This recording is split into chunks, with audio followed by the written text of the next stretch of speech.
Les différents positionnements qui alimentent les débats sur l'identité des écrivains diasporiques posent inéluctablement le problème du territoire et du contexte de l'œuvre du scripteur. De ce fait, l'horizon d'attente s'expose au problème de la réception du texte au point où il est possible de croire qu'un lecteur non avisé risque d'interprétation mal avisée. Odile Cazeneuve, 2003. L'identité étant une construction presque toujours en cours, les romans diasporiques, générés par le colonialisme et l'immigration, donnent la possibilité de découvrir de nombreuses identités. Dominique Thomas, dans l'introduction à son ouvrage Noir d'encre, colonialisme, immigration et identité au cœur de la littérature afro-française, 2013, passe en revue quelques-unes d'elles, laissant entrevoir l'angle d'écriture et les positionnements idéologiques préconisés. Voici du reste quelques identités dont un examen approfondi n'est pas indispensable dans le cadre de cette réflexion. Le bilatérisme. Dans des récits est illustré l'aspect symbiotique des relations franco-africaines. Des écrivains juxtaposent des textes coloniaux et postcoloniaux, de sorte qu'on constatera ainsi que, de manière frappante, un nombre considérable de récits se déroulent à la fois en Afrique et en France et sont caractérisés, pour la majeure partie d'entre eux, par la bidirectionnalité de l'expérience individuelle ou collective, mais aussi par de multiples exemples de transcolonialisme ou de transnationalisme, dans lesquels les protagonistes se déplacent entre les espaces, partent, chutent, reviennent et repartent encore. La médiation. C'est une posture qui relie le sujet souverain, nouvellement décolonisé, le nouveau citoyen et l'immigré. Elle valorise les concepts de migritude et de négrophile, notamment les blacks et la francité. Il s'agit d'une distinction qui marque de manière indélébile le sujet minoritaire et étranger aux normes identitaires liées à la blancheur de peau. À cet égard, la francité, ou identité blanche, s'oppose à l'identité black, tout étranger ayant immigré.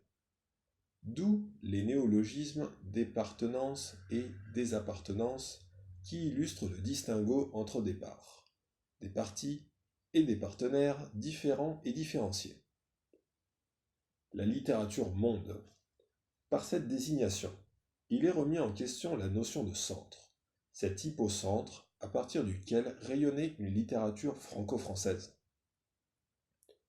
Le centre est désormais aux quatre coins du monde. Fini la francophonie et naissance d'une littérature monde en français, avec plus-value accordée à la diversité culturelle et linguistique.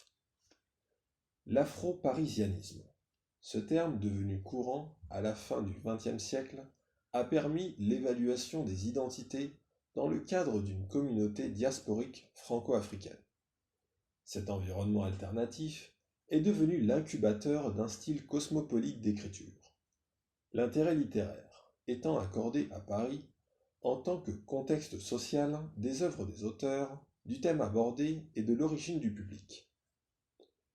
Les diasporas noires et la provincialisation de la France. Il est question de la qualification des auteurs dans des catégories analytiques. En fait, la notion de territoire permet de considérer la diversité qui caractérise la communauté de la diaspora africaine en France, les différences entre les circonstances et les expériences des individus ou des groupes selon leur identité nationale et ethnique, la nature des relations entre France et Afrique et les auteurs eux-mêmes, ainsi que le cadre géographique multi-situé plus large. Le multiculturalisme en France. Cette posture repose sur l'exploration du caractère pluridimensionnel de la migration qui découle sur une interprétation plus précise des flux de population et du bilatéralisme des relations franco-africaines.